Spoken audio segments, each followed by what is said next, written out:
सर्वमङ्गलमाङ्गल्ये शिवे सर्वार्थसाधिके शरण्ये त्र्यम्बके देवी नारायणी नमोऽस्तुते। ॐ ह्रीं दुं दुर्गायै नमः। ಓಂ ಶ್ರೀ ಗುರುಭ್ಯೋ ನಮಃ. ನಮ್ಮ ಯೂಟ್ಯೂಬ್ ವಾಹಿನಿಯ ಸಮಸ್ತ ವೀಕ್ಷಕರಿಗೆ ನಿಮ್ಮ ನೇತ್ರಾವತಿ ಮಾಡುವ ನಮಸ್ಕಾರಗಳು. ಮಾಸ ಭವಿಷ್ಯ ಕಾರ್ಯಕ್ರಮಕ್ಕೆ ನಿಮ್ಮೆಲ್ಲರಿಗೂ ಆತ್ಮೀಯವಾದ ಸ್ವಾಗತ. ವೀಕ್ಷಕರೇ, ಇದೇ ಆಗಸ್ಟ್ ಮೊದಲ ವಾರದಿಂದ ಆನ್ಲೈನ್ ಜ್ಯೋತಿಷ್ಯ ತರಗತಿ ಪ್ರಾರಂಭ ಆಗ್ತಾ ಇದೆ. ಯಾರಿಗೆಲ್ಲ ಜ್ಯೋತಿಷ್ಯ ಕಲಿಯೋದಕ್ಕೆ ಆಸಕ್ತಿ ಇದೆಯೋ ಖಂಡಿತ ಅವರು ಸ್ಕ್ರೀನ್ ಮೇಲೆ ಕಾಣಿಸ್ತಾ ಇರುವಂತಹ ನಂಬರ್ಗೆ ಕರೆ ಮಾಡಬಹುದು ಅಥವಾ ವಾಟ್ಸಪ್ ನಲ್ಲಿ ಮೆಸೇಜ್ ಮಾಡಬಹುದು. ಇನ್ನು ಆಗಸ್ಟ್ ತಿಂಗಳ ಮಾಸ ಭವಿಷ್ಯ ಹೇಗಿದೆ ಅಂತ ನೋಡೋಣ. ಅದಕ್ಕೂ ಮುಂಚೆ ಬಹಳ ಮುಖ್ಯವಾದ ವಿಚಾರ ಏನಪ್ಪಾ ಅಂದ್ರೆ, ವಾರ ಭವಿಷ್ಯವಾಗಲಿ, ಮಾಸ ಭವಿಷ್ಯ ಆಗಲಿ, ವರ್ಷ ಭವಿಷ್ಯವಾಗಲಿ, ಇದು ಗೋಚಾರ ಫಲವಾಗಿರುತ್ತೆ. ಅಂದ್ರೆ ಚಂದ್ರನ ಆಧಾರದ ಮೇಲೆ ಇತರ ಗ್ರಹಗಳು ಹೇಗೆ ಯಾವ ಯಾವ ರಾಶಿಗೆ ಸಂಚಾರವನ್ನ ಮಾಡ್ತಾರೆ ಅದರ ಆಧಾರದ ಮೇಲೆ ಈ ಒಂದು ಗೋಚಾರ ಫಲವನ್ನ ನಿರ್ಣಯ ಮಾಡಲಾಗುತ್ತೆ. ಆದ್ರೆ ಇದೇ ಅಂತಿಮ ಅಲ್ಲ. ಯಾಕಂದ್ರೆ ಇವಾಗ ಗೋಚಾರ ಫಲ ಚೆನ್ನಾಗಿಲ್ಲ ಅಂದ ಕೂಡ್ಲೆ ನಮ್ಗೆ ತೊಂದರೆ ಆಗ್ಬಿಡುತ್ತೆ ಅಂತ ಕೆಲವರು ಅನ್ಕೊಳ್ತಾರೆ. ಇನ್ ಕೆಲವರು ಗೋಚಾರ ಫಲ ತುಂಬಾ ಚೆನ್ನಾಗಿದೆ ಅಂದ್ರೆ ನಾವ್ ಮುಟ್ಟಿದ್ದೆಲ್ಲ ಚಿನ್ನ ಅಂತ ಕೂಡ ಅನ್ಕೋತಾರೆ. ಆದ್ರೆ ಇಲ್ಲಿ ಬಹಳ ಮುಖ್ಯವಾಗಿ ಗಮನಿಸಬೇಕಾಗಿರೋದು, ಜಾತಕದಲ್ಲಿ ನಿಮಗೆ ನಡೀತಾ ಇರುವಂತಹ ದಶಾ ಭುಕ್ತಿ, ಅವರು ಯಾವ ಅಧಿಪತಿಗಳು ಅನ್ನೋದ್ರ ಮೇಲೆ ಇದು ಫಲವನ್ನ ಸಂಪೂರ್ಣವಾಗಿ ನಿರ್ಣಯ ಮಾಡ್ಬೇಕಾಗತ್ತೆ. ಅಂದ್ರೆ ಗೋಚಾರ ಫಲ ನಿಮ್ಗೆ ಫಲಿಸೋದೇ ಇಲ್ಲ ಅಂತಲ್ಲ, ಗೋಚಾರ ಫಲ ನಿಮ್ಗೆ ಎಷ್ಟು ಪರ್ಸೆಂಟ್ ರಿಸಲ್ಟ್ ಅನ್ನ ಕೊಡುತ್ತೋ ಅಷ್ಟೇ ಪರ್ಸೆಂಟ್ ರಿಸಲ್ಟ್ ಅನ್ನ ನಿಮ್ಮ ದಶಾ ಭುಕ್ತಿ ಮತ್ತು ನಿಮ್ಮ ಜಾತಕ ರಿಸಲ್ಟ್ ಕೊಡುತ್ತೆ. ಹಾಗಾಗಿ ಕೆಲವೊಂದು ಸಂದರ್ಭಗಳಲ್ಲಿ ಏನಾಗುತ್ತೆ, ಗೋಚಾರ ಫಲದಲ್ಲಿ ಶುಭ ಫಲ ಇದ್ರೂ ಕೂಡ ನಿಮ್ಗೆ ಯಾವುದೇ ರೀತಿಯ ಶುಭ ಫಲ ಆಗ್ತಾ ಇಲ್ಲ ಅಂತ ಬಂದಾಗ ನಿಮ್ಮ ಜನ್ಮ ಜಾತಕವನ್ನ ಒಮ್ಮೆ ಪರಿಶೀಲನೆ ಮಾಡಿಸ್ಕೊಳ್ಳಿ. ಯಾಕಂದ್ರೆ ನಿಮ್ಗೆ ಯಾವ ಗ್ರಹದ ದಶೆ ನಡೀತಾ ಇದೆ, ಯಾವ ಗ್ರಹದ ಭುಕ್ತಿ ನಡೀತಾ ಇದೆ ಅದ್ರ ಮೇಲೂ ಕೂಡ ನೋಡಿ. ಕೆಲವೊಂದು ಸಂದರ್ಭದಲ್ಲಿ ದುಸ್ಥಾನಾಧಿಪತಿಗಳ ದಶೆ, ಬಾಧಕಾಧಿಪತಿಗಳ ಭುಕ್ತಿ ನಡೆಯುವಂತಹ ಸಂದರ್ಭದಲ್ಲಿ ಗುರುಬಲ ಇದ್ರೂ ಕೂಡ, ಗೋಚಾರ ಫಲ ಚೆನ್ನಾಗಿದ್ರು ಕೂಡ ಶುಭ ಫಲಗಳು ಸಿಗೋದಿಲ್ಲ. ಆಗ ಪರ್ಟಿಕ್ಯುಲರ್ ಆಗಿ ಆ ಗ್ರಹಗಳಿಗೆ ಪರಿಹಾರವನ್ನ ಮಾಡ್ಬೇಕಾಗತ್ತೆ. ಹಾಗಾಗಿ ಆ ರೀತಿ ಏನಾದ್ರೂ ಫಲಗಳಲ್ಲಿ ವ್ಯತ್ಯಾಸಗಳು ಕಂಡು ಬರ್ತಾ ಇದೆ ಅಂದ್ರೆ ನೀವು ಖಂಡಿತ ನಿಮ್ಮ ಡೇಟ್ ಆಫ್ ಬರ್ತ್ ಟೈಮ್ ಅನ್ನ ವಾಟ್ಸಪ್ ಮೂಲಕ ಕಳಿಸಿ ಕರೆ ಮಾಡಿ ನಿಮ್ಮ ಜಾತಕವನ್ನ ಪರಿಶೀಲನೆ ಮಾಡಿಸ್ಕೊಳ್ಬಹುದು. ಹಾಗೆ ನೀವು ಕರೆ ಮಾಡ್ಬೇಕಾಗಿರುವಂತಹ ನಂಬರ್ ನಿಮ್ಗೆ ಸ್ಕ್ರೀನ್ ಮೇಲೆ ಕಾಣಿಸ್ತಾ ಇದೆಯಲ್ಲ, ಇದೇ ನಂಬರ್ಗೆ ನೀವು ಕರೆ ಮಾಡಿ ನಿಮ್ಮ ಜಾತಕ ಪರಿಶೀಲನೆ ಮಾಡಿಸ್ಕೋಬಹುದಾಗಿದೆ. ಇನ್ನು ಆಗಸ್ಟ್ ತಿಂಗಳ ಮಾಸ ಭವಿಷ್ಯ ಹೇಗಿದೆ ಅಂತ ನೋಡೋಣ. ಸಿಂಹರಾಶಿ. ಸಿಂಹರಾಶಿಯವರಿಗೆ ನಿಮ್ಮ ರಾಶ್ಯಾಧಿಪತಿ ಸೂರ್ಯಗ್ರಹ ನಿಮ್ಮ ರಾಶಿಯಲ್ಲಿ ಇರ್ತಾನೆ. ಒಂದ್ ಕಡೆಯಿಂದ ಶುಭ ಅಂತಾನೆ ಹೇಳ್ಬೋದು. ಆದ್ರೆ ಆ ಸೂರ್ಯನ ಜೊತೆನಲ್ಲಿ ಕೇತು ಗ್ರಹ ಕೂಡ ಕುತ್ಕೊಂಡಿರ್ತಾನೆ. ನೋಡಿ, ಯಾವಾಗ್ಲೂ ಅಷ್ಟೇ, ಸೂರ್ಯನು ರಾಹು ಕೇತುಗಳಿಂದ ಪೀಡಿತನಾದಾಗ ಅವನು ಕೊಡಬೇಕಾದಷ್ಟು ಶುಭ ಫಲವನ್ನ ಕೊಡೋದಿಲ್ಲ. ಹಾಗೆ ನಿಮ್ಗೆ ಈ ತಿಂಗಳಲ್ಲೂ ಕೂಡ ಏನಾಗುತ್ತೆ ಅಂದ್ರೆ, ಒಂದ್ ಕಡೆ ನಿಮ್ಗೆ ತುಂಬಾ ಏನೋ ಒಂದು ಕಾನ್ಫಿಡೆನ್ಸ್ ಇತ್ತು, ಅಷ್ಟಮ ಶನಿಯಿಂದಾಗಿ ಸಾಕಷ್ಟು ತೊಂದರೆಗಳನ್ನ, ಸಾಕಷ್ಟು ಬಾಧೆಗಳನ್ನ ನೀವು ಅನುಭವಿಸಿದ್ದೀರಾ. ಆದ್ರೆ ಇಲ್ಲಿ ಸೂರ್ಯನೊಟ್ಟಿಗೆ ಕೇತುವಿನ ಯುತಿ ಬಂದಿರೋದ್ರಿಂದ ಈ ತಿಂಗಳಲ್ಲಿ ನಿಮ್ಗೆ ಇದ್ದಂತಹ ಒಂದು ಆತ್ಮವಿಶ್ವಾಸ ದೂರ ಆಗುತ್ತೆ. ಜೊತೆಗೆ ಒಂದ್ ರೀತಿ ಸಾಕಪ್ಪ ಜೀವನ ಅನ್ನೋಷ್ಟು ಬೇಸರ ಆಗುವಂಥದ್ದು, ಒಂದ್ ರೀತಿ ವೈರಾಗ್ಯ ಉಂಟಾಗುವಂಥದ್ದು ಅಂತ ಹೇಳ್ಬೋದು. ಹಾಗೆ ಭಯ ಆಗತ್ತೆ, ಭವಿಷ್ಯದ ಬಗ್ಗೆ ತುಂಬಾ ಭಯ ಆಗುವಂಥದ್ದು. ಕೆಲವು ಜಾತಕದಲ್ಲಿ ಇರ್ತಕ್ಕಂತಹ ದೋಷಗಳು ಆಕ್ಟಿವ್ ಆಗತ್ತೆ ಅಂತ ಹೇಳ್ಬೋದು. ನೋಡಿ, ಇವಾಗ ರಾಶ್ಯಾಧಿಪತಿಗೆ ರಾಹು ಕೇತುವಿನ ಯುತಿ ಬಂದಾಗ ನಾಗದೋಷ ಆಕ್ಟಿವ್ ಆಗತ್ತೆ. ಸರ್ಪಶಾಪ ಆಗಿರ್ಬಹುದು, ನಾಗಶಾಪ ಆಗಿರ್ಬಹುದು. ಆ ತರದ್ದೇನೋ ಒಂದು ನಿಮ್ಗೆ ಸೂಚನೆಗಳು ಕಂಡು ಬರುವಂತದ್ದು, ಕನಸಿನಲ್ಲಿ ಹಾವು ಕಾಣಿಸುವಂತದ್ದು, ಈ ತರದ್ದೇನಾದ್ರೂ ಆಗ್ಬೋದು. ಅದು ಕೂಡ ಎಲ್ಲೋ ಒಂದ್ ಕಡೆ ಏನ್ ಸಮಸ್ಯೆ ಆಗತ್ತಪ್ಪ ಅನ್ನೋ ಭಯ, ಆತಂಕವನ್ನ ಉಂಟು ಮಾಡುವ ಸಾಧ್ಯತೆಗಳು ಇರುತ್ತೆ.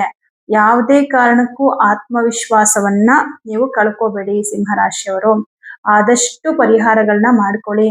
ಯಾಕಂದ್ರೆ ಬೇರೆ ಯಾವ ರಾಶಿಗೂ ಅಷ್ಟು ಅಶುಭ ಫಲ ಕೊಡಲ್ಲ, ಬಟ್ ನಿಮ್ಮ ರಾಶಿಗೆ ಶನಿ ಅಷ್ಟು ಅಶುಭ ಫಲವನ್ನ ಕೊಡ್ತಾ ಇದ್ದಾನೆ. ಜೊತೆಗೆ ಯಾಕಂದ್ರೆ ಅಷ್ಟಮದಲ್ಲಿದ್ದಾನೆ. ಅಷ್ಟಮ ಶನಿ ಅನ್ನೋದು 7.5 ಶನಿಗಿಂತಲೂ ಜಾಸ್ತಿ ವ್ಯಥೆಯನ್ನ ಕೊಡುವಂತಹ ಒಂದು ಟೈಮ್. 7.5 ವರ್ಷ ಎಷ್ಟು ಕಾಡಿಸ್ತಾನೆ, ಸ್ಲೋ ಆಗಿ ಕಾಡಿಸ್ತಾನೆ. ಆದ್ರೆ ಅಷ್ಟಮ ಶನಿ 2.5 ವರ್ಷದಲ್ಲಿ ಅಷ್ಟು ಕಷ್ಟಗಳನ್ನ ಕೊಟ್ಬಿಡ್ತಾನೆ. ನಿಮ್ಮ ದಶಾಭುಕ್ತಿ ಚೆನ್ನಾಗಿದ್ರೆ ಚಿಂತೆ ಮಾಡ್ಬೇಡಿ, ನೀವ್ ಎಂಥ ಪರಿಸ್ಥಿತಿನಲ್ಲೂ ಕೂಡ ಪಾರಾಗ್ಬಿಡ್ತೀರಾ ದಶಾಭುಕ್ತಿ ಚೆನ್ನಾಗಿದ್ರೆ. ಬಟ್ ದಶಾಭುಕ್ತಿ ಕೂಡ ಚೆನ್ನಾಗಿಲ್ಲ ಅಂತ ಹೆಂಗ್ ಗೊತ್ತಾಗುತ್ತೆ ನೋಡಿ, ರಾಶಿಯಲ್ಲಿ ದುಸ್ಥಾನಾಧಿಪತಿಗಳು ಅಂತ ಇರ್ತಾರೆ. ಆ ಅಧಿಪತಿಗಳ ದಶೆ ಭುಕ್ತಿ ಬಂದಾಗ, ಪರ್ಟಿಕ್ಯುಲರ್ ಆಗಿ ಬಾಧಕಾಧಿಪತಿಗಳ ದಶೆ ಅಥವಾ ಭುಕ್ತಿ ಬಂದಾಗ ನಮ್ಮ ಟೈಮ್ ಚೆನ್ನಾಗಿಲ್ಲ ಅನ್ನೋದನ್ನ ಅರ್ಥ ಮಾಡ್ಕೋಬೇಕು. ಆ ಟೈಮಲ್ಲಿ ಗೋಚಾರ ಫಲ ಚೆನ್ನಾಗಿದ್ರು ಕೂಡ ಕಷ್ಟದಿಂದ ಪಾರಾಗೋದು ತುಂಬಾ ಕಷ್ಟ. ಹಾಗಾಗಿ ನಿಮ್ಗೆ ದಶಾಭುಕ್ತಿ ಚೆನ್ನಾಗಿದ್ರೆ ಚಿಂತೆ ಬೇಡ. ಆದ್ರೆ ಸದ್ಯಕ್ಕೆ ಗೋಚಾರ ಫಲ ಏನ್ ಹೇಳ್ತಾ ಇದೆ ಅಂದ್ರೆ ನಿಮ್ಗಿರ್ತಕ್ಕಂತಹ ಆತ್ಮವಿಶ್ವಾಸ ಕಮ್ಮಿ ಆಗ್ಬಿಡುತ್ತೆ ಈ ತಿಂಗಳಲ್ಲಿ. ಜೀವನದ ಬಗ್ಗೆ ಸ್ವಲ್ಪ ಜಿಗುಪ್ಸೆ ಬಂದ್ಬಿಡುತ್ತೆ. ಇನ್ನು ಉದ್ಯೋಗ ಅಂತ ಬಂದಾಗ ಕೆಲಸ ಮಾಡೋಕೆ ಆಸಕ್ತಿ ಇರಲ್ಲ, ಬಟ್ ಮಾಡ್ಲೇಬೇಕು. ಕೆಲಸ ಮಾಡೋಕೆ ಆಸಕ್ತಿ ಇಲ್ಲ, ಕೆಲಸ ಮಾಡ್ಲೇಬೇಕು, ಇಲ್ಲಾಂದ್ರೆ ವಿಧಿ ಇಲ್ಲ, ಹಿಂಗಿರುತ್ತೆ. ಕೆಲಸ ಬಿಟ್ಬಿಡೋ ತೀರ್ಮಾನ ಕೂಡ ಕೆಲವರು ಮಾಡ್ತೀರಾ. ನನಗೆ ಈ ಕೆಲಸ ಬೇಡ, ಇದರಿಂದ ನನ್ಗೇನು ಅನುಕೂಲ ಆಗ್ತಲ್ಲ, ನಾನು ಈ ಕೆಲಸ ಬಿಟ್ಬಿಡ್ತೀನಿ ಅನ್ನುವಂತಹ ಒಂದು ನಿರ್ಧಾರಗಳನ್ನ ನೀವು ಮಾಡುವ ಸಾಧ್ಯತೆಗಳಿರುತ್ತೆ. ವಿಪರೀತ ಖರ್ಚುಗಳು ಬರುತ್ತೆ. 2ನೇ ಮನೆಯಲ್ಲಿ ಶುಕ್ರ ನೀಚನಾಗಿರೋದ್ರಿಂದ ತುಂಬಾ ಖರ್ಚುಗಳು ಬರುತ್ತೆ. ಸಡನ್ ಖರ್ಚುಗಳು ನಿಮ್ಗೆ ಏನಾಗುತ್ತೆ ಅಂತಂದ್ರೆ ದುಡ್ಡು ನಿಮ್ಗೆ ಹೆಂಗ್ ಖರ್ಚಾಯ್ತು ಅಂತಾನೆ ಗೊತ್ತಾಗಲ್ಲ, ಆ ತರ ಆಗ್ಬಿಡುತ್ತೆ. ಸಡನ್ ಆಗಿ ದುಡ್ಡು ಖರ್ಚಾಗತ್ತೆ, ನಿಮ್ಗೆ ಹೆಂಗ್ ಖರ್ಚಾಯ್ತು ದುಡ್ಡು, ನಿಮ್ಗೆ ಏನು ನಾನು ಹೆಂಗ್ ಖರ್ಚು ಮಾಡಿದೆ ಅಂತಾನೆ ಗೊತ್ತಾಗಲ್ಲ, ಆ ತರ ಆಗತ್ತೆ. ಬೇರೆಯವರಿಗೆ ಹಣವನ್ನ ಕೊಟ್ಟು ಮೋಸ ಹೋಗುವ ಸಾಧ್ಯತೆಗಳು ಇರೋದ್ರಿಂದ ತುಂಬಾ ಕೇರ್ಫುಲ್ ಆಗಿರಿ. ಬೇರೆಯವ್ರಿಗೆ ನೀವು ದುಡ್ಡು ಕೊಟ್ಟು ಮೋಸ ಆಗುವ ಸಾಧ್ಯತೆ ಇದೆ, ಯಾಕಂದ್ರೆ 2ನೇ ಮನೆಯಲ್ಲಿ ನೀಚ ಶುಕ್ರ ಕುತ್ಕೊಂಡಿದ್ದಾನೆ. ಇನ್ನು 12ನೇ ಮನೆಯಲ್ಲಿ ಗುರು ಕುತ್ಕೊಂಡಿದ್ದಾನೆ, ಬುಧನು ಸ್ಥಿತನಾಗ್ಬಿಟ್ಟಿದ್ದಾನೆ. ನೋಡಿ, ಬುಧ ನಿಮ್ಗೆ ಧನಲಾಭಾಧಿಪತಿ, ಧನ ಮತ್ತು ಲಾಭ ಎರಡನ್ನು ಕೊಡ್ತಾನೆ. ಇವನು ಹೋಗಿ ವೇದಲ್ಲಿ ಕುತ್ಕೊಂಡಾಗ ಬರ್ಬೇಕಾಗಿರೋದೆಲ್ಲ ವ್ಯಯ ಆಗ್ತಾ ಇದೆ.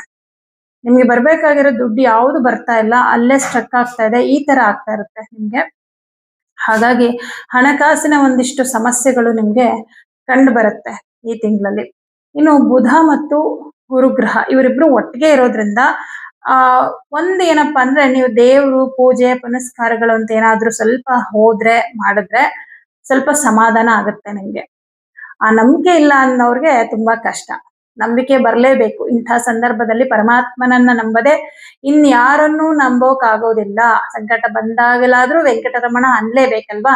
ಆ ತರ ಏನಾದ್ರೂ ನಿಮ್ಗೆ ಒಂದು ದೇವರ ಮೇಲೆ ತುಂಬಾ ನಂಬಿಕೆ ಭಕ್ತಿ ಇತ್ತು ಅಂದ್ರೆ ಖಂಡಿತ ದೇವಸ್ಥಾನಗಳಿಗೆ ಹೋಗಿ. ಇದರಿಂದ ನಿಮ್ಗೆ ಅಲ್ಲಿ ಕುತ್ಕೊಂಡು ಯೋಚನೆ ಮಾಡಿ ನೀವೇನ್ ಮಾಡ್ಬೇಕು, ಏನ್ ಡಿಸಿಷನ್ ತಗೋಬೇಕು ಅಂತ. ಕೆಲಸ ಬಿಡೋದಾದ್ರೂ ಸರಿ, ಕೆಲಸ ರಿಸೈನ್ ಮಾಡೋದಾದ್ರೂ ಸರಿ, ಬೇರೆ ಕೆಲಸದ ಅವಕಾಶ ಬಂದಿದೆ ಅನ್ಕೊಳ್ಳಿ, ಅದಾದ್ರೂ ಸರಿ, ಬೇಕೋ ಬೇಡವಾ, ತಗೋಬೇಕಾ ಬೇಡವಾ ಅನ್ನೋದನ್ನ ನೀವು ಯೋಚನೆ ಮಾಡಿ ನಿರ್ಧಾರ ಮಾಡಿ. ನನ್ಗೇನೋ ಕೆಲಸದಲ್ಲಿ ಪ್ರೆಷರ್ ಇತ್ತು, ಯಾವ್ದೊಂದು ಅವಕಾಶ ಸಿಕ್ಕಿದೆ, ನಾನು ಸಡನ್ ಆಗಿ ಜಂಪ್ ಆಗ್ಬಿಡ್ತೀನಿ, ಕೆಲಸ ಬಿಟ್ಬಿಡ್ತೀನಿ ಅಂತ ನೀವೇ ಡಿಸಿಷನ್ ತಗೊಳಕ್ ಹೋಗ್ಬೇಡಿ. ಇದರಿಂದ ತುಂಬಾ ಸಮಸ್ಯೆಗಳು ಉಂಟಾಗತ್ತೆ. ಹಾಗೆ ನಿಮಗೆ ಚತುರ್ಥ ಭಾವಾಧಿಪತಿ ಮಂಗಳ ಗ್ರಹ, ಅವನು ಲಾಭದಲ್ಲಿ ಕುತ್ಕೊಂಡಿದ್ದಾನೆ. ಒಂದು ವಿಚಾರದಲ್ಲಿ ನಿಮ್ಗೆ ತುಂಬಾ ಪ್ಲಸ್ ಆಗುತ್ತೆ. ಅಂದ್ರೆ ಇದು ಯಾರಿಗ ಅನುಕೂಲ ಆಗುತ್ತೆ ಅಂದ್ರೆ ಕೆಲವರು ತುಂಬಾ ಸಾಲ ಮಾಡ್ಕೊಂಡ್ಬಿಟ್ಟಿರ್ತೀರಾ, ಸಾಲ ತೀರ್ಸೋಕಾಗದೆ ಒದ್ದಾಡ್ತಿರ್ತೀರಾ, ಅದಕ್ಕೆ ನಿಮ್ಮ ಪ್ರಾಪರ್ಟಿನ ಸೇಲ್ಗೆ ಇಟ್ಟಿರ್ತೀರಾ ಅನ್ಕೊಳ್ಳಿ. ಅಂತವ್ರಿಗೆ ತುಂಬಾ ಒಳ್ಳೆ ಟೈಮ್. ನಿಮ್ಮ ಒಂದು ಪ್ರಾಪರ್ಟಿ ಅಂದ್ರೆ ನಿವೇಶನ ಆಗಿರಬಹುದು, ಸೈಟ್ ಆಗಿರಬಹುದು, ಮನೆ ಆಗಿರ್ಬೋದು, ಇದು ಸೇಲ್ ಆಗುವ ಸಾಧ್ಯತೆ ಇದೆ ಈ ತಿಂಗಳಲ್ಲಿ. ಆದ್ರೆ ಸೇಲ್ ಆದ್ರೂ ಕೂಡ ನಿಮ್ಗೆ ಆ ದುಡ್ಡು ಬರೋದಿಲ್ಲ, ಅಂದ್ರೆ ಪೂರ್ಣ ಪ್ರಮಾಣದಲ್ಲಿ ಬರೋದಿಲ್ಲ ದುಡ್ಡು.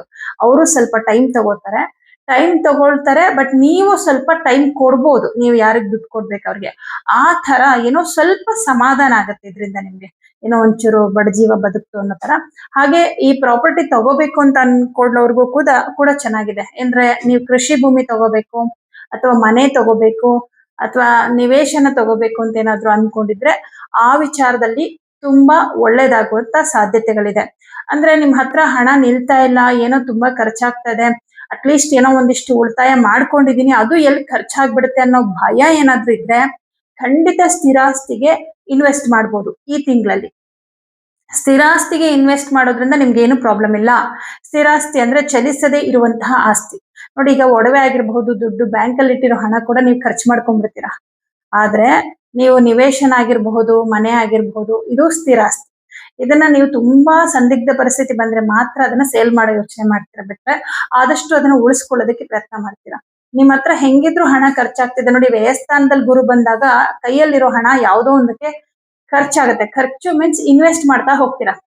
ಬಟ್ ನೀವು ಪ್ರಾಪರ್ಟಿಗೆ ಇನ್ವೆಸ್ಟ್ ಮಾಡಿದ್ರೆ ಅದು ಏನೋ ಒಂದು ರೂಪದಲ್ಲಿ ನಿಮ್ಗೆ ಆಸ್ತಿ ರೂಪದಲ್ಲಾದ್ರೂ ಉಳ್ಕೊಳ್ಳುತ್ತೆ. ಬಟ್ ನೀವು ಬಿಸ್ನೆಸ್ ಅಂತ ಇನ್ವೆಸ್ಟ್ ಮಾಡಿದ್ರೆ ವಾಪಸ್ ಆ ಹಣ ಬರದೇನು ಹೋಗ್ಬೋದು. ನಿಮ್ಗೆ ಬಿಸ್ನೆಸ್ ಇಂದ ಲಾಭ ಬಂದೇ ಬರುತ್ತೆ ಅಂತ ಹೇಳಕ್ ಬರಲ್ಲ, ಅದು ಬರ್ದೇನೂ ಕೂಡ ಹೋಗ್ಬೋದು. ಹಾಗಾಗಿ ನೀವು ಬೆಟರ್ ಅಂದ್ರೆ ಆಸ್ತಿಗೆ ನಿಮ್ಮ ಹಣವನ್ನ ಇನ್ವೆಸ್ಟ್ ಮಾಡೋದು ತುಂಬಾ ಸೂಕ್ತ. ಇನ್ನು ನಿಮ್ಗೆ 5ನೇ ಮನೆ ಅಧಿಪತಿ ಗುರುಗ್ರಹ ವ್ಯಯಸ್ಥಾನದಲ್ಲಿದ್ದಾನೆ. ಬಟ್ ಉಚ್ಚ ಕ್ಷೇತ್ರದಲ್ಲಿರೋದ್ರಿಂದ ವಿದ್ಯಾರ್ಥಿಗಳಿಗೆ ಏನೂ ತೊಂದರೆ ಇಲ್ಲ. ಓದ್ಬೇಕು ಅನ್ನೋ ಆಸಕ್ತಿ ತುಂಬಾ ಇರುತ್ತೆ. ವಿದ್ಯಾಭ್ಯಾಸದಲ್ಲಿ ಅಡೆತಡೆಗಳು ಅಂತ ಏನಿಲ್ಲ. ಮಟ್ಟಿಗೆ ವಿದ್ಯಾಭ್ಯಾಸದಲ್ಲಿ ಏನು ಪ್ರಾಬ್ಲಮ್ ಇಲ್ಲ. ಯಾಕಂದ್ರೆ ವಿದ್ಯಾರ್ಥಿಗಳಿಗೆ ಏನು ಅಂತ ದೊಡ್ಡ ಮಟ್ಟದ ಕಷ್ಟಗಳೇನು ಬರೋದಿಲ್ಲ. ಸ್ವಲ್ಪ ಆರೋಗ್ಯದಲ್ಲಿ ವ್ಯತ್ಯಾಸಗಳಾಗ್ಬೋದು. ರವಿ ಮತ್ತೆ ಕೇತು ಸ್ಥಿತರಾಗಿರೋದ್ರಿಂದ ಸ್ವಲ್ಪ ಆರೋಗ್ಯದಲ್ಲಿ ಒಂದ್ ಸಣ್ಣ ಪುಟ್ಟ ವ್ಯತ್ಯಾಸಗಳಾಗ್ಬೋದು. ಬೇರೇನು ಸಮಸ್ಯೆ ಇಲ್ಲ. ಸ್ವಂತ ಉದ್ಯೋಗವನ್ನ ಮಾಡುವಂತವ್ರಿಗೆ ತುಂಬಾ ಸಾಧಾರಣ ಫಲ. ನೀವೇನ್ ಎಕ್ಸ್ಪೆಕ್ಟ್ ಮಾಡಿರ್ತೀರೋ ಅದ್ರಲ್ಲಿ ಒಂದು 50% ನಿಮ್ಗೆ ಲಾಭ ಬರೋದು ಕಷ್ಟ ಅಂತ ಹೇಳ್ಬೋದು. ತುಂಬಾ ಸಾಧಾರಣ ಫಲ. ಬಟ್ ಪಾರ್ಟ್ನರ್ಶಿಪ್ ಅಲ್ಲಿ ಬಿಸ್ನೆಸ್ ಮಾಡೋರಿಗೆ ಆಲ್ರೆಡಿ ಪ್ರಾಬ್ಲಮ್ ಆಗಿರುತ್ತೆ. ನಿಮ್ಮ ಪಾರ್ಟ್ನರ್ ಕಡೆಯಿಂದ ನಿಮ್ಗೇನೋ ಮೋಸ ಆಗಿರುತ್ತೆ. ಇಲ್ಲ ನಿಮ್ಮ ಪಾರ್ಟ್ನರ್ ನಿಮ್ಮನ್ನ ಬಿಟ್ಬಿಟ್ಟಿರ್ತಾರೆ, ಸಪರೇಟ್ ಆಗಿ ಅವ್ರು ಏನೋ ಬಿಸ್ನೆಸ್ ಮಾಡ್ಕೊಂಡಿರ್ತಾರೆ, ಅಥವಾ ಬಿಸ್ನೆಸ್ ಅಲ್ಲಿ ಏನೋ ಇಬ್ರು ಬೇರೆ ಆಗ್ತೀರಾ, ಈ ತರದ್ದೇನೋ ಆಗಿರುತ್ತೆ. ಆಗಿಲ್ಲ ಅಂದ್ರೂ ಕೂಡ ಈ ತಿಂಗಳಲ್ಲಿ ಆ ತರ ಏನೋ ಒಂದು ನಿಮ್ಮ ಪಾರ್ಟ್ನರ್ ನಿಮ್ಮಿಂದ ದೂರ ಆಗುವಂಥದ್ದು, ಅಂದ್ರೆ ಬಿಸ್ನೆಸ್ ಪಾರ್ಟ್ನರ್, ಆ ತರದ್ದೇನೋ ಆಗುತ್ತೆ. ವೈವಾಹಿಕ ಜೀವನದಲ್ಲಿ ಒಂದಿಷ್ಟು ಸಮಸ್ಯೆಗಳು ಆಲ್ರೆಡಿ ಇದೆ ಅಂದ್ರೆ ಆ ಸಮಸ್ಯೆಗಳು ಇನ್ನಷ್ಟು ಜಾಸ್ತಿ ಆಗುವ ಸಾಧ್ಯತೆ ಅಥವಾ ಉಲ್ಬಣ ಆಗುವಂತ ಸಾಧ್ಯತೆಗಳಿದೆ. ಯಾಕಂದ್ರೆ ಸಪ್ತಮಾಧಿಪತಿ ಅಷ್ಟಮದಲ್ಲಿದ್ದಾನೆ. ನೋಡಿ, ಎಲ್ಲದಕ್ಕೂ ನಾವು ಏನಪ್ಪಾ ಇಷ್ಟೊಂದು ನಮ್ಗೆ ಅಶುಭ ಫಲ. 7ನೇ ತಾರೀಕು ನಂತರ ಸ್ವಲ್ಪ ಪರವಾಗಿಲ್ಲ, ಅಲ್ಲಿವರೆಗೂ ಸ್ವಲ್ಪ ಕಿರಿಕಿರಿ ಇದ್ದೇ ಇರುತ್ತೆ. ಇನ್ನು ಪಂಚಮಾಧಿಪತಿ ಸಪ್ತಮದಲ್ಲಿದ್ದಾನೆ ಅಂದ್ರೆ ಪಂಚಮಾಧಿಪತಿಯ ದೃಷ್ಟಿ ಇದೆ. ಹಾಗಾಗಿ ವಿದ್ಯಾರ್ಥಿಗಳಿಗೆ ಏನು ಅಂತಹ ದೊಡ್ಡ ಮಟ್ಟದ ಸಮಸ್ಯೆಗಳಿಲ್ಲ. ವಿದ್ಯಾರ್ಥಿಗಳಿಗೆ ಪರವಾಗಿಲ್ಲ. ಅದೇ ಸ್ವಲ್ಪ ಓದೋ ವಿಷಯದಲ್ಲಿ ಒಂಚೂರು ಸೋಮಾರಿತನ ಅದೆಲ್ಲ ಬರುತ್ತೆ. ಬಟ್ ಓದೋ ವಿಚಾರದಲ್ಲಿ ಯಾವುದೇ ತೊಂದರೆಗಳಂತೇನು ನಿಮ್ಗೆ ಬರೋದಿಲ್ಲ. ಪ್ರಮುಖವಾಗಿ ಈ ತಿಂಗಳಲ್ಲಿ ನೀವು ಮಾಡ್ಬೇಕಾಗಿರೋ ಪರಿಹಾರಗಳ ಏನಂದ್ರೆ, ತಪ್ಪದೆ ಪ್ರತಿ ಶನಿವಾರ ಕಪ್ಪು ಎಳ್ಳು ಮತ್ತು ಹೆಸರು ಕಾಳು ಮತ್ತು ಒಣ ಅವರೆಕಾಳು, ಈ 3 ಧಾನ್ಯಗಳನ್ನ ಯಾವ್ದಾದ್ರು ದೇವಸ್ಥಾನಕ್ಕೆ ಕೊಡ್ಬೇಕು. ಹಾಗೆ ಪ್ರತಿ ಭಾನುವಾರ ಗೋಧಿ ದಾನ, ಪ್ರತಿನಿತ್ಯ ಬೆಳಗ್ಗೆ ಆದಿತ್ಯ ಹೃದಯ ಮಂತ್ರ ಪಠಣ ಮಾಡ್ಬೇಕು. ಹಾಗೆ ಗುರುಪಾದುಕ ಮಂತ್ರವನ್ನ ಹೇಳ್ಕೊಳ್ಳಿ. ಇದರಿಂದ ಗುರು ನಿಮ್ಗೆ ಹೆಚ್ಚು ಶುಭ ಫಲವನ್ನ ಕೊಡ್ತಾನೆ. ನಿಮ್ಮ ಒಂದು ಮೈಂಡ್ ತುಂಬಾ ಸ್ಟ್ರಾಂಗ್ ಆಗೋ ತರ ಆಗುತ್ತೆ. ಮತ್ತೆ ಈ ಹೆಸರು ಕಾಳು ಅವರೆಕಾಳು ಇದನ್ನೆಲ್ಲ ಕೊಡೋದ್ರಿಂದ ಉದ್ಯೋಗದಲ್ಲಿ ಏನು ತೊಂದರೆಗಳಾಗದಿರೋ ಹಾಗೆ, ಅಂದ್ರೆ ಒಂದಷ್ಟು ಅಶುಭ ಫಲಗಳು ಕಮ್ಮಿ ಆಗುತ್ತೆ. ಅಕಸ್ಮಾತ್ ಕೆಲಸದಲ್ಲಿ ಕಿರಿಕಿರಿ ಇತ್ತು ಅಂದ್ರೆ ಅದು ಕಮ್ಮಿ ಆಗುತ್ತೆ. ಕೆಲಸ ಹೊರಟೋದ್ರೂ ಕೂಡ ತಕ್ಷಣ ಬೇರೆ ಏನಾದ್ರೂ ಕೆಲಸ ಸಿಗ್ಬಹುದು. ಈ ತರ ಒಂದಿಷ್ಟು ಶುಭ ಫಲಗಳು, ಅಂದ್ರೆ ಅಶುಭ ಫಲಗಳನ್ನ ಕಮ್ಮಿ ಮಾಡೋದಕ್ಕೋಸ್ಕರ ಪರಿಹಾರಗಳನ್ನ ಹೇಳಿದೀನಿ. ಆ ಒಂದು ಪರಿಹಾರಗಳನ್ನ ಖಂಡಿತ ಮಾಡ್ಕೊಳ್ಳಿ. ಮತ್ತೆ ಹಣಕಾಸಿನ ವಿಚಾರ ಅಂತ ಬಂದಾಗ ಆದಷ್ಟು ಉಳಿತಾಯ ಮಾಡ್ಕೊಳ್ಳೋದ್ರ ಕಡೆ ಗಮನ ಕೊಡಿ. ದುಂದು ವೆಚ್ಚ ಮಾಡ್ಬೇಡಿ. ಯಾಕಂದ್ರೆ ಸದ್ಯಕ್ಕೆ ಗುರುಬಲ ಇಲ್ಲದೆ ಇರೋದ್ರಿಂದ ನಿಮ್ಗೆ ಹಣ ಬರುವಿಕೆ ಸ್ವಲ್ಪ ಕಮ್ಮಿ ಆಗುತ್ತೆ. ಇರೋ ಹಣನ ಅಥವಾ ಬಂದಿರೋ ಹಣನ ಉಳಿತಾಯ ಮಾಡ್ಕೊಳ್ಳೋದು ತುಂಬಾ ಇಂಪಾರ್ಟೆಂಟ್ ಆಗಿರುತ್ತೆ. ಹಾಗಾಗಿ ಲಾಭಾಧಿಪತಿ ಕೂಡ ನೀಚನಾಗಿರ್ತಾನಲ್ವಾ, ಲಾಭ ಕೂಡ ನೀವು ಎಕ್ಸ್ಪೆಕ್ಟ್ ಮಾಡಿದಷ್ಟು ಬರೋದಿಲ್ಲ ಬಿಸ್ನೆಸ್ ಅಲ್ಲಿ ಕೂಡ. ಹಾಗಾಗಿ ಸ್ವಲ್ಪ ಈ ಎಲ್ಲಾ ವಿಚಾರದಲ್ಲಿ ಕೂಡ ಬಹಳ ಕೇರ್ಫುಲ್ ಆಗಿರ್ಬೇಕು. ಇನ್ನು ಕುಟುಂಬ ಅಂತ ಬಂದಾಗ ಸಮಾಧಾನವಾಗಿರೋದು ತುಂಬಾ ಒಳ್ಳೇದು. ಯಾವ್ದಾದ್ರು ನಾಮ ಜಪಗಳನ್ನ ಪಾರಾಯಣಗಳನ್ನ ಮಾಡುವಂಥದ್ದು ಅಥವಾ ಕೇಳಿಸ್ಕೊಳ್ಳುವಂಥದ್ದು ಇದನ್ನೆಲ್ಲ ಮಾಡ್ಕೊಳ್ಳಿ, ಒಳ್ಳೇದಾಗತ್ತೆ. ಎಲ್ರಿಗೂ ಶುಭವಾಗಲಿ.